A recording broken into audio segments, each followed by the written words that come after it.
What is up guys, Farhan here, and for the very first time an ultimate review is being shot in Malaysia.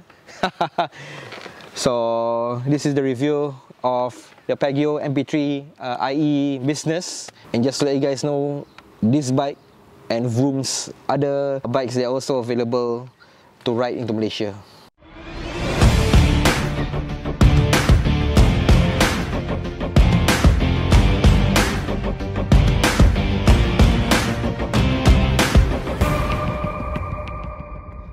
Right guys, so this is the ultimate review of the Piaggio MP3 300IE business, and we're doing the review for the first time in Malaysia. I'm somewhere in Kelang Patah right now. So once again, the MP3 is loaned out to me by Vroom Leasing. So Vroom Leasing actually allows their bikes to be rode into Malaysia, which is a pretty good deal, I must say. And yeah, you can check this out and all of the other bikes from their social media pages. So as a three-wheeler, it has certain features that is not common or seen in any other motorcycle or scooter. It has the two front wheels with the suspension lock, and also the rear, the engine of the MP3, in this case the 300IE, is shared with the Vespa GTS 300. So its weight is 236 kg, very heavy, but given that it's a three-wheeler, it shouldn't bother you at all. And sitting on it right now, the two front suspension in front is currently locked, which is why you can see both my legs, they're on the floorboards right now. The ride height is 78 cm, so when you're standing on the bike, you're tiptoeing slightly. Once again, it shouldn't bother you because it's a three-wheeler.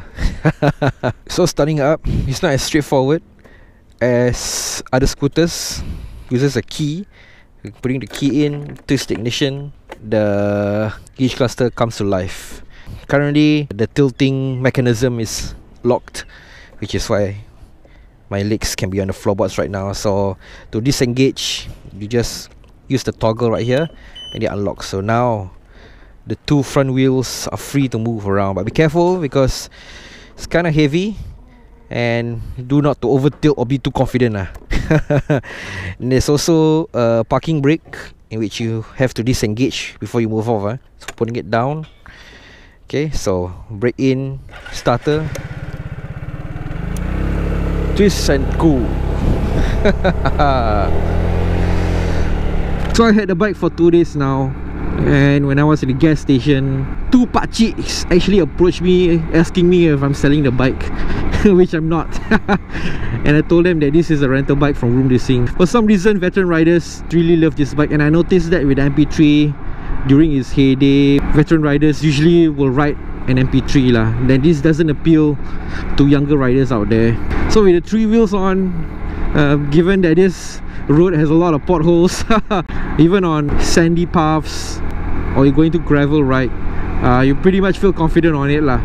But don't be too overconfident, because I have heard a story whereby my rider friend actually buang on a three-wheeler, which on the MP3 lah. So because of its tilting mechanism, right, it's very sensitive, and the tilting mechanism actually locked when he was negotiating a corner. So you have to really be careful about it lah, not to be too overconfident with the bike. But when you're negotiating a corner, oh man, pretty much awesome. 300IE business is mostly marketed for European countries and businessmen. It's in his name, business. Which is what? Why would a scooter have no business, right? So apparently in Italy, this MP3, the 300IE business, is marketed for the daily commuter from and to work, and those are the kind of riders that Piaggio expects the MP3 to be rode on. Pretty interesting place, I must say. I never came here before. So making a U-turn right here. My feet aren't even on the ground, man. Oh, man, I cannot do this with any other motorcycle. Seriously, I feel pretty much confident taking in the U-turns with this bike. So once again, the engine is shared with the Vespa GTS 300, and given the bulk and the size of the MP3 300IE business, it's kind of sluggish actually, because I think maybe it has the additional weight that this engine has to tahan. The performance isn't that great lah, but getting up to speed on the highway, whew, pretty much okay lah, no issues lah. And I love the high windshield, you know, on the highway when you're riding at 100, 110, it pretty much deflects the wind pretty well. So it'll be an awesome tourer lah. But I would reckon that in Malaysia, I'm not sure if the MP3 is around, but I don't really see any Piaggio brand of motorcycles here in Malaysia, so we're not going to take the risk lah of touring with MP3 lah. This bike has a lot of issues. During its heyday, during the Gilera days, I've heard stories about this bike. There's a lot of issues about it, you know. The front wheel mechanism locks up. The maintenance for the tilting mechanism is very high. This bike goes to the workshop a lot, and I'm not sure why. And in Singapore, it's a dying breed. There's like not much riders are riding it actually. And the Adiva is much more popular than the MP3. Maybe because it's a continental bike, it's expensive to maintain, parts aren't cheap. Oh, never been here before. You know, it's pretty sad. Ever since the pandemic, you know, businesses have shut, and it goes the same for Malaysia. But this place, even before the pandemic, it was like this. So yeah. Just gonna demo you guys the tilting mechanism, and whee! Damn, I'm loving this bike, man. It's a fun bike to ride, twist and go, and it doesn't feel awkward, you know. Even though it's a three-wheeler, it doesn't feel awkward to ride because of its tilting mechanism. It pretty much feels like you're riding a normal motorcycle when you're negotiating a corner or a bend. But I think with the extra wheel, it gives you that confidence boost when you're negotiating a corner, because it really sticks to the ground and it's so stable. Not sure where we are. I'm gonna make a right turn right here. Brakes are pretty good. This bike has no ABS, for your info.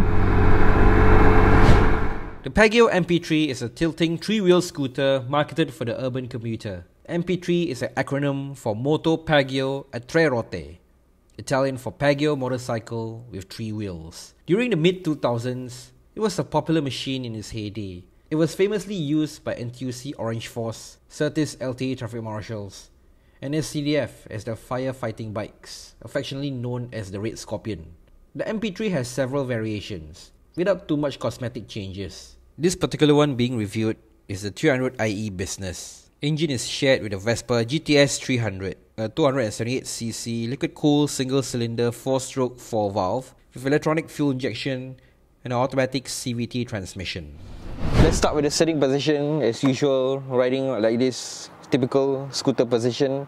And I'm 165, the ride height is 78 cm, so tiptoeing slightly, but then as it's a three-wheeler, you don't need to worry about whether you're tiptoeing on this bike or not, because it's really stable. And besides, you can actually lock the two front wheels in place, so you cannot move anymore. It's really useful for when you're in the traffic light.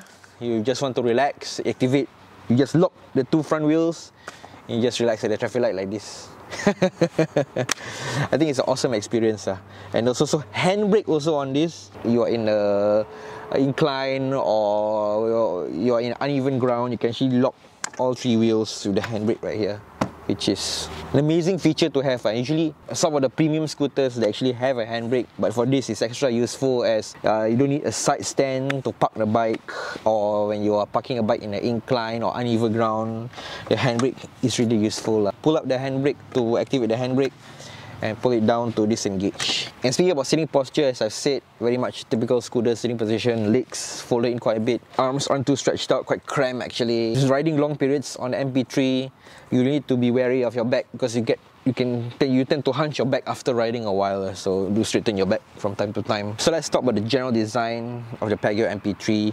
Pretty much a mid-2000s European era outlook, very forgettable, blends into traffic very well, and Piaggio purposely designed a way that it doesn't stand out. It's a real forgettable design, and this is to deter thieves from stealing the MP3 . Alright, so let's talk about the handlebar controls. Pretty much basic, straightforward, very easy to understand. Okay, so on the left over here we got a horn, hazard light, signal indicators, high beam, low beam. On the right over here we got the kill switch, the starter, and there's also a mode button. So the mode button is not what actually you think. There's no riding modes on the MP3, so the mode button is actually to change the options on the LCD display, so that you can display the trip meter, trip A, trip B, and the temperature of the bike. That's about it lah. And also the button to toggle the suspension lock for the two front wheels. So they're so sudden, so you can actually switch it on and off. Even if the engine is turned off, you can actually toggle the two front suspension to lock and unlock. So it's not unlock, and then switching it right, it locks the two front wheel in place so that it stays lah. So better be careful about this. This bike is pretty heavy, weighing at 236 kg, so you better be prepared to hold the bike steady when you are unlocking the bike. So let's talk about the gauge cluster. Pretty simple to understand. Okay, basically a combination of analog and LCD. So analog displays the speedometer, tachometer, and the fuel gauge, and also the LCD screen in the middle displays the odometer, the temperature, time. Time is not set yet. So warning lights, and warning lights for the suspension lock is displayed prominently between here. So when it's lighted up like this, is to show that the true front suspension is actually locked. When it's unlocked, it will display a blinking light. And yeah, there's a couple of warning lights below, and that's basically it lah. Oh, and I forgot to highlight, there's also the buttons for the storage compartments, left over here and over here. So pressing it opens the underseat storage, and pressing the other one opens up the rear boot. So I think only the MP3 and the Adiva has a rear boot for a motorcycle. So being a European scooter, it's supposed to be a versatile machine that you expect. So underseat storage, and pressing here opens up the underseat storage, and it's pretty small. You cannot even fit a normal size helmet in here, and it's only meant for those half open face helmets that most of the scooter riders usually ride. But I must say that it's pretty wide, so that you can put a lot of other stuff in here, like your raincoat or your groceries or everything, but not helmets lah, which is pretty disappointing in my personal opinion. And also the top box comes with the MP3, stock on the MP3, and when you open it like this, you can actually open out the rear compartment. So once again, there's a rear boot on this bike, which makes it feel that this scooter is not a scooter but rather a car, you know? So it's pretty interesting. So we're going to talk about the most notable feature of the MP3, which is a two tilting front wheel suspension over here, and it's a very complicated system. So how this works is that, similar to the Vespa, the single-sided trailing arm suspension, it's also applied on the MP3. So if we have to look carefully inside, it's very similar mechanism suspension to the Vespa lah. And yeah, provides a 40-degree lean angle suspension. There's also a front suspension lock switch, so the MP3 can be stopped and parked without putting your feet on the ground. And there's also a handbrake, or they call it a parking brake actually. It's actually called a parking brake, and it can be parked on an incline or regular ground. And most notable feature of the 300 IE and the 125 doesn't have this. There's also a foot brake, and the reason why they have a foot brake is because in European countries, car drivers can actually ride the MP3 without a motorbike license, and one of the prerequisites is that the scooter actually needs to have a foot brake on the floorboard lah. So it really gives it a car kind of feel. And yeah, in Europe they actually call the MP3 the bike that skirts many laws, which is pretty interesting to hear. But unfortunately in Singapore, you need a motorbike license to ride the MP3 lah, and even the quadricular, the four-wheeler. So horn check for the Piaggio MP3. It's not that loud, but it's pretty high pitch, so not really appealing to my ears lah. So being a very rare bike, not sure if dealer Moto is bringing in the MP3 anymore, but I assume they are not, because I don't really see much of it on the roads, and there's really basically none of it brand new for sale. So on the carousel, I actually checked it out. There's two listings actually for $5,800, and the second listing is actually down from $6,800. So in Singapore, pretty much the Piaggio MP3 is a dying breed. You don't see the bike much out on the roads, and even if you do, it's actually the one belonging to SCDF lah. Pretty sad lah, pretty sad.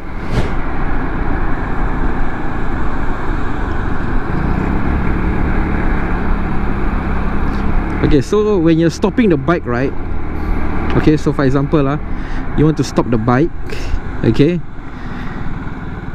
and you want to lock the suspension.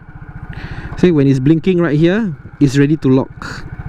So lock, and then the light stays in place, the tilting mechanism locks, and yeah, just proceed the handbrake, pull up the handbrake, and you're done.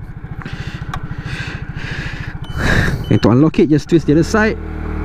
And when it's not blinking, right, as you can see, it means you're not ready to. It means it's not ready to engage the tilting lock. So just be aware of that. Like, you cannot just lock and unlock the tilting mechanism as and when you want to. Like, the bike has to be stopped before you can actually lock it. So this bike is almost as old as Emelina, but as you can see, it's aged quite a bit. I don't know what previous owner was doing with this bike, but I assume that he didn't take too much care on it lah, which is pretty sad, you know. I mean, the MP3 has so much potential for our urban commuters, and personally I wouldn't mind, man, if I'm much older and I want something that is convenient, something versatile, something easy to ride on. I wouldn't mind getting an MP3. And I actually love the MP3, given that Zah is my main influence for motorcycles. He once owned an MP3, the 125cc version. That's where my love for the MP3 came lah. Yeah, unfortunately Zah had to scrap the bike, but I was very fortunate when Vroom had the MP3 for rent, so that we can test it out and finally try it out. And riding it, initially it does get awkward lah. Once you get a hang of it, you very much feel confident or overconfident, in the sense that you will take it for granted lah. And I have been like hearing friends who rode the MP3 before, they have ever buang with the MP3 and self-skid with the MP3, because the tilting mechanism makes it behave much more like a motorcycle, and given its heavy weight, if you're not careful, you will buang lah when you're negotiating a corner or bend lah. Right, so we're gonna go into the highway now and see how the MP3 performs, but do take note that you cannot really go fast on it. But I have tried till like 110 lah. Maybe you can even go faster than that, but I don't want to really stress the bike too much until it breaks down on the highway in Malaysia. Because calling for help or towing is gonna be very difficult, man. See? Locking the wheel mechanism. Oh man, it really makes it convenient and easy, man. On top of that, handbrake. The bike stays in place, 2 legs on the floorboards. Man, it's pretty awesome, sir. I swear to God, you cannot get this on any other motorcycle ever.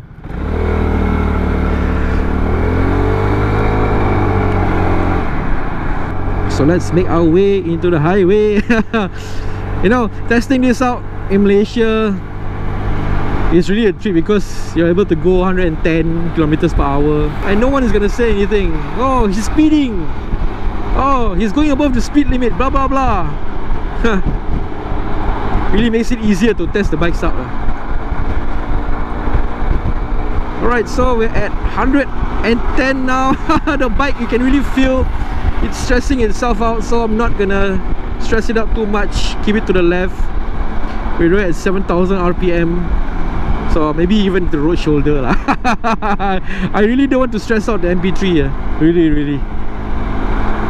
But then again, it's a very comfortable ride. You don't feel as if you're going that fast. When you're on the bike, right, you feel as if, hey, already hundreds, yeah. It's really that smooth and that comfortable of a ride, guys. And the high windshield really deflects the wind pretty well. So if like parts or serviceability isn't an issue, I would definitely take this up on the tour. Given that it's a rare bike, you don't take the risk with it lah, seriously. And yesterday when I was riding it in Singapore, you know, I'm fetching my wife and do my daily routine, you can see that everybody is looking at it, you know, like looking at MP3. It's like, wow, it's 3-wheelers. And especially those veteran riders, they really look at the bike, you know. Which is an amazing feeling. I mean, you're riding a rare bike and people don't know what is it. Even in Malaysia also, like at the traffic light, even the riders say the cup chai on the cup chai and in the car, you know.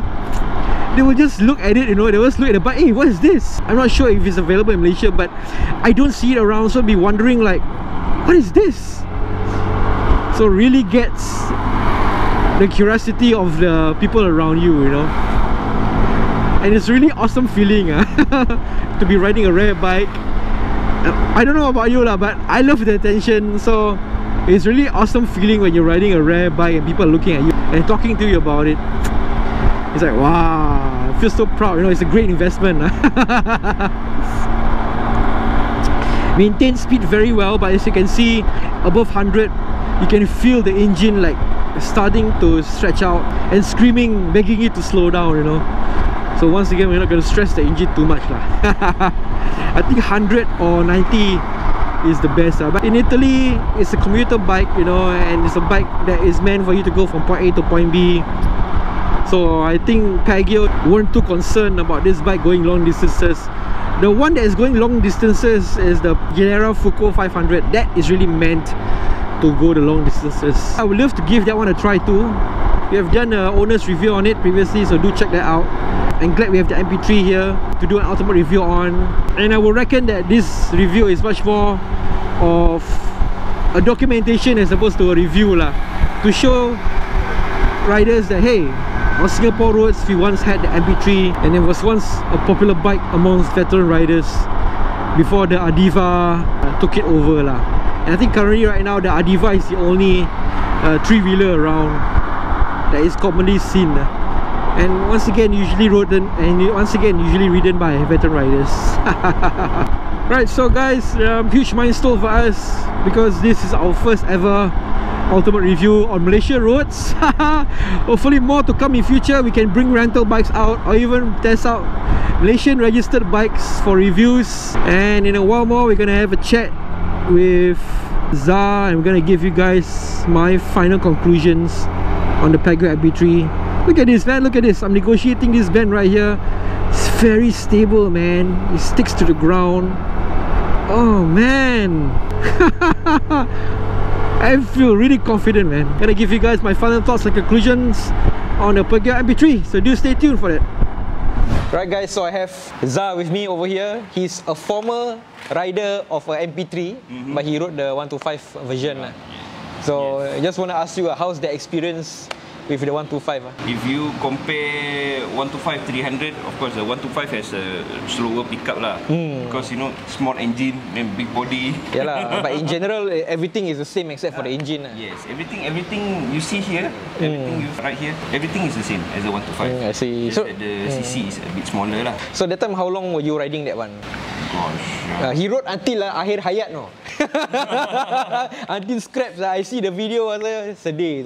Well, actually, because the bike, in my previous video, I already said right that MP3 is my father's bike. Yeah. Because previously I bought a Gilera, the XR 200. Correct. Then after that, it's COE want to finish. Then I go trade in and buy the MP3. That one is for my father. But because he works in the SMRT, his transport is covered. Oh, okay. So you don't need bike to go to commute lah. So then before I got the tourism, I got the MP3. I rode the MP3. The bike itself, I love it for its stability. Yes. Of course, I cannot say much about its speed. Maybe the 300 has a better... it has actually, it has. I was shocked on how stable and fast it is, you know. I love it for the stability and the comfort of it, capacity.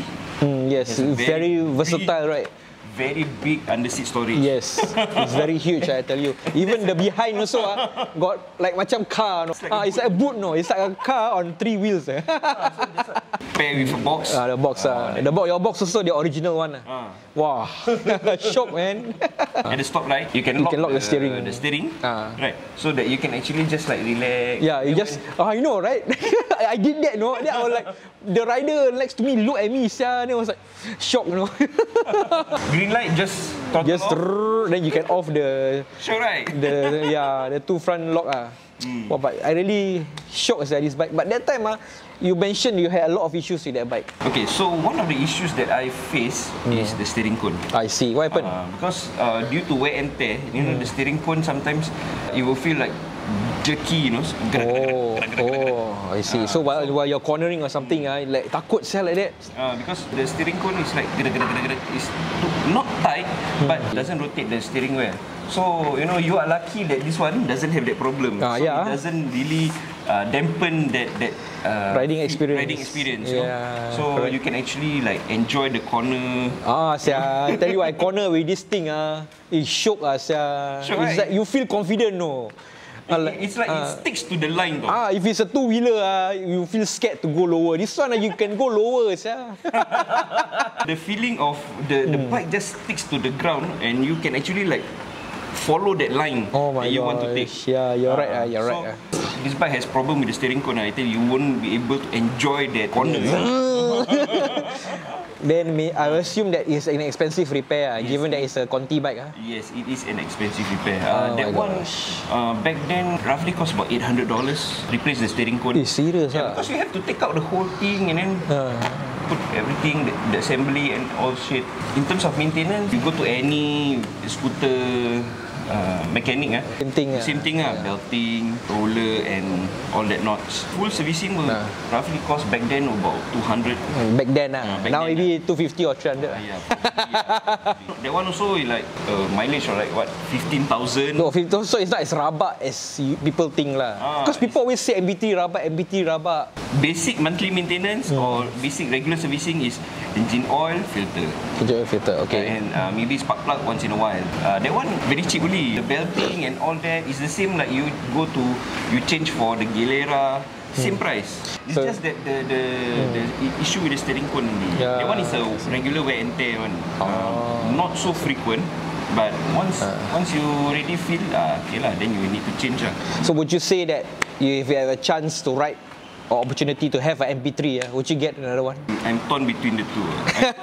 Number one I don't like is bulkiness. It's a bulk. Okay, I understand. It's quite wide lah. It's a bit on the heavier side. Especially if you want to go up on the curb, that kind of thing. Any bike you can actually just like move it. A two-wheel bike, you can just like okay. This one is a bit more trickier because it's bulky, and then you cannot just like lift it up as per normal bike. A Kapchai I can do. If I want to slate at the parking lot, right, a Kapchai I can just like simply lift it up and put it one side then. This one cannot. This one cannot lah.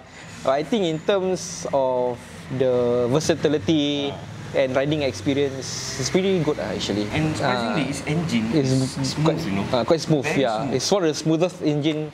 It's one of the smoothest engine out there, I would say. Got 3 pakcik approach me, when I was at the petrol station about this bike, separately, Serious. They really love this bike. Its comfort and its stability, that is one thing I really appreciate, And then considering that this is the first 3-wheel bike to reach Singapore shores. Yeah, correct. I'm not sure about in Europe side, probably maybe Piaggio open up the way to 3-wheels bike. Newer models. And then MP3 Yuban. The Gilera Fuko, The one is the premium one, 500cc. And then other makes also, they come up with 3-wheel. Yamaha come up with the Tri-City. They have another like racing bike. Nexus, the sport bike with 3-wheel. And then Piaggio. This bike actually opened up a whole segment of 3-wheel bikes. But in Singapore, I think it's a dying breed lah. Like the Gilera also. This one came out during the Gilera times. Then now population died down already. I think if you see on the road, it's a SCDF bike. Actually, the SCDF, I think last time when I was, you remember our friend Izzat? Yeah, correct. He was serving NS in the SCDF as a firefighter. So he actually like shared with me about the complaints most of the regulars firefighters had with the fire bike. Oh, have the Red Scorpion. So they actually like don't like because he cannot corner well, especially with the load behind. I see. Maybe because he has the load behind. With the load behind, he cannot corner really well, They say with the Super 4, they can actually really go down. Really go down. That's surprising. With this one, they like want to go down. Then I think there are some cases that officers actually tip over. Oh really? Yeah, I that time it was LT Marshal last time lah. The Orange Force was also using this. Then a few cases we attend. The front two wheel lock scary sah. That one is. Then that's why now they changed to the two-wheel scooter lah. Apart from there's no ABS, there's no the base. I think the most advanced electronic is the locking system. Yeah, I agree with you. The two front wheel lah. Yeah, and then I think with the issues with the two front wheels also cause people not to buy it lah. I think. What issue? Really I think no lah. I'm not sure lah, but maybe because people see it as a pakcik bike pakcik bike. No, I love the. It is a pakcik bike. I love the MP3. Seriously, probably if they can come out an upgraded version. There is, but it's not sold in Singapore. So if they can come out with an upgraded version, money is not an issue. I will probably get one for myself. For my dad. For your dad, Father's Day. My dad loved this bike, you know, the MP3. Yeah, and after riding it, I also love it too. I think when I old I want to get one also. So Zah, thank you for sharing your experience with your MP3. Yeah, even though it's scrapped like how many years back? Wow, I think we started this 3 years. We started this video 3 years back. I remember. The one that I bought tourism, that is also the same year that I scrapped 2019. I have the video. You can see it after the video after this lah. And yeah, you can actually rent this bike out from Room Leasing. Just PM them and let them know that you want this bike, and they have a whole range of bikes available also. R15M, KTM, RC 390, a lot lah. And that's it for the vlog, and we'll see you in the next one.